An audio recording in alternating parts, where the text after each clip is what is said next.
WWE is interested in a current AEW champion. Plus, AEW talent wants Samoa Joe to sign. And which AEW star is teasing a gimmick change? It's all in the wrestling news right now. We've heard a few stories about WWE sniffing around, showing an intrigue, having a little bit of a flavour for certain AEW talent. MJF, Wardlow, and recently it's been talked about the TBS champion Jade Cargill. That interest is stronger than ever. So we talked earlier in the week about Jade Cargill being offered a WWE contract before signing with AEW. And she gave her reasons as to why she said no. We'll get to that in a moment. But Andrew Zarian of the Mat Men Pro Wrestling podcast is reporting that people in WWE are higher than ever on getting Jade Cargill on the books, saying, quote, "I know for a fact that people in WWE are interested in her now. They have gotten a chance to see what she can do on TV." Bit of an unproven commodity. Yes. Initially when WWE were after her, and whilst it hasn't been the cleanest of journeys for Jade Cargill, like there's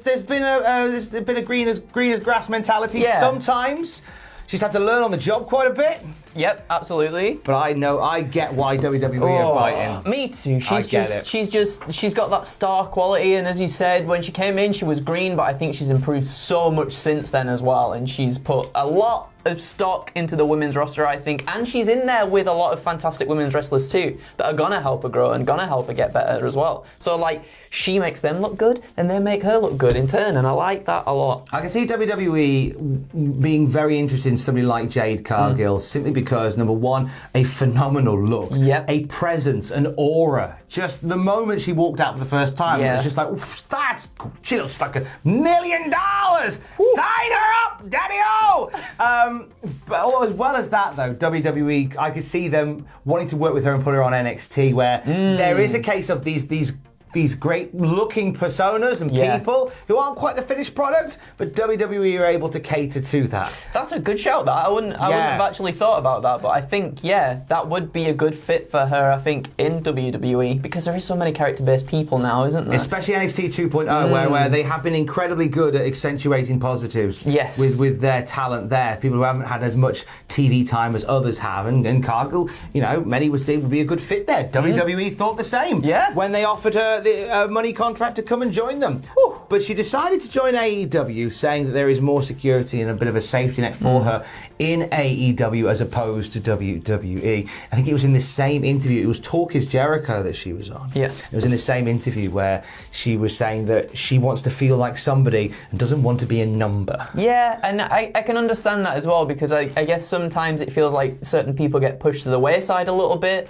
And I think what AEW has been doing with Jade Cargill and what she's been doing in the company as well, getting better and better and better. People are talking about her a lot as well. You know, I think she's definitely in the right place. And for her just to come in and absolutely dominate, what more could you want? Yeah, I can see it. Will she ever go to WWE? Never say never. I think yes. Yeah? Do you reckon? I think at some point, I think there will be a deal there. Not right now, maybe not next year, maybe not today, maybe not tomorrow, but soon for the rest of your life.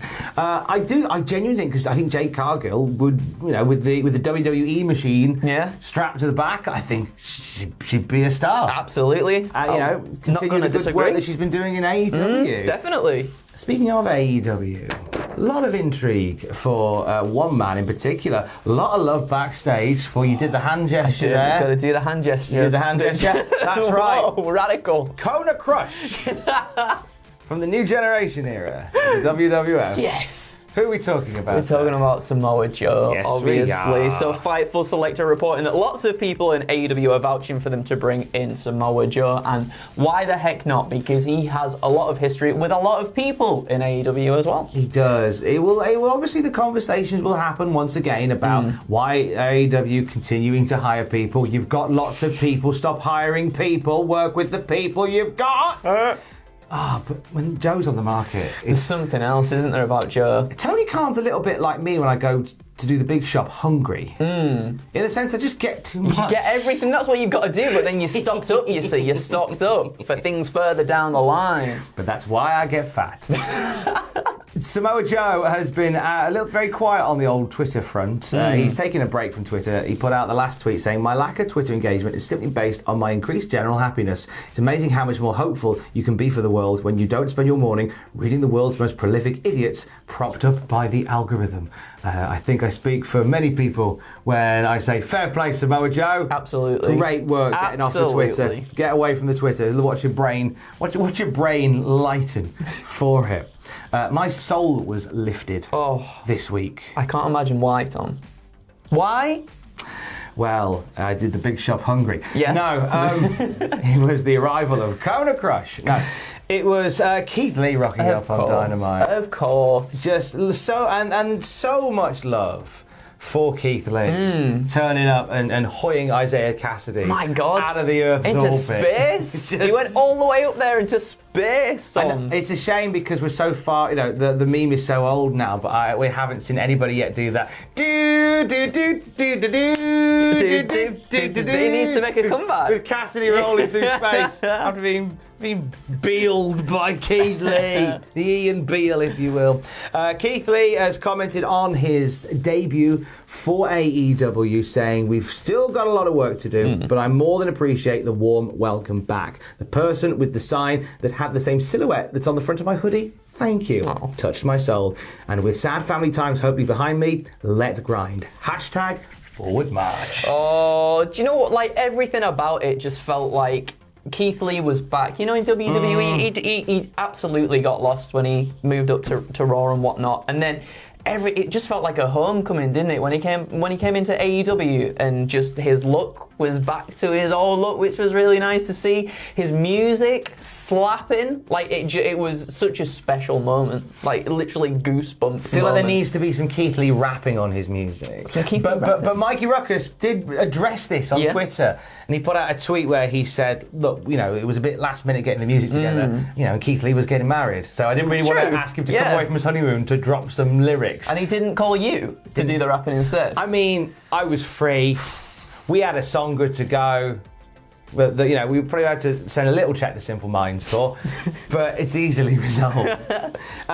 So I think whilst there isn't any Keith Lee rapping in there, like his NXT music, the first one that was it was good.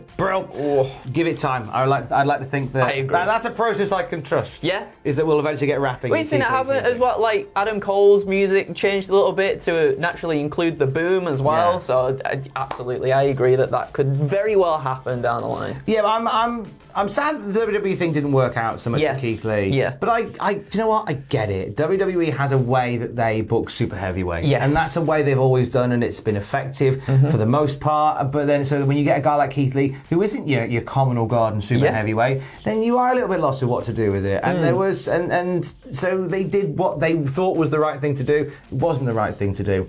If AEW lets Keith Lee be Keith Lee, we're going to have a lovely time. Absolutely. Somebody I saw a message saying that AEW is a glorified indie fed. And I was like, is that a bad thing? I don't think it's a bad thing. Because if it means that, Keith Lee's going to get to go and do the stuff he did on the indies, but on a huge scale. On national television. Why not? It's all right. It is all right, yeah. It's all right. We'll see. Let it play out. We'll end on a bit of AEW news.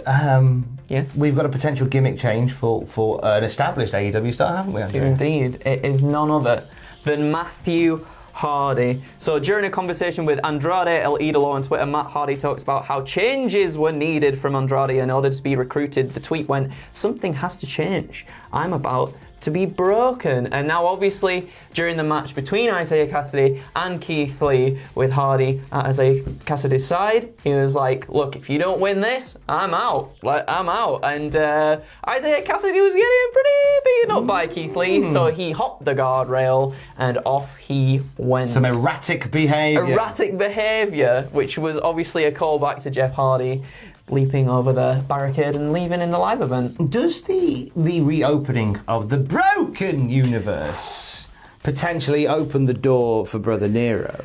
I hope so. I really hope so, because I've not really been feeling the Hardy family office thing, and it's not been my favourite gimmick of Matt Hardy's. I think it's, in my opinion, I think it's tanked. I haven't bought into it as much. Yeah. You know, when there's so many other stables and factions and stuff within AEW, it's quite heavy for that. I'm not buying HFO. Yeah. I'm just not. And with, you know, no disrespect to any of the performers involved. No, of course not. Just not scanning for me. It's not touching the sides. No, me neither. So for Brother Nero to come in though as well, oh yes, please. And we've heard about when Jeff was in WWE, he wanted to pitch all these different personas and whatnot. Perhaps even potentially bring Willow in and things like that too. Maybe we'll get Willow in AEW. Who knows? We'll get Willow in. We'll get Willow. They'll let Willow play, and we'll all have our own opinions on when that happens. More news throughout the day at cultaholic.com. Are you on Twitch tonight? I am on Twitch tonight. Twitch.tv/cultaholic at 6 p.m. BST, GMT. No, we're GMT now. GMT. GMT. We're getting, I think, close to people last week in the chat were saying keep playing because it's getting to the best part of the Doki Doki Literature Club Plus game, and we almost got there. I think we're almost at the good things, but I don't really know what the good things are. So I'm looking forward to it. Potentially good things on well, there'll always be good things. There'll always be good Twitch things. stream tonight. Have you seen Afterlife? I haven't seen On Afterlife. Netflix. No. Ricky Gervais' series on Netflix. Turns out the guy that plays James in Afterlife is an actor called Ethan Lawrence. Turns out he's a massive wrestling fan. Really? Turns out he knows 3 wrestling matches that he would watch while stranded on a desert island. So we have a really special desert island graps with James from Afterlife. He's the kid that plays the recorders with his nose. He's a massive wrestling fan, so we had him on for a chat, and you'll hear it on the podcast feed on Sunday. A nice Desert Island Graps episode with Ethan Lawrence from Afterlife on Netflix. Good times had by all. And until we are back together again, keys. Love you, bye.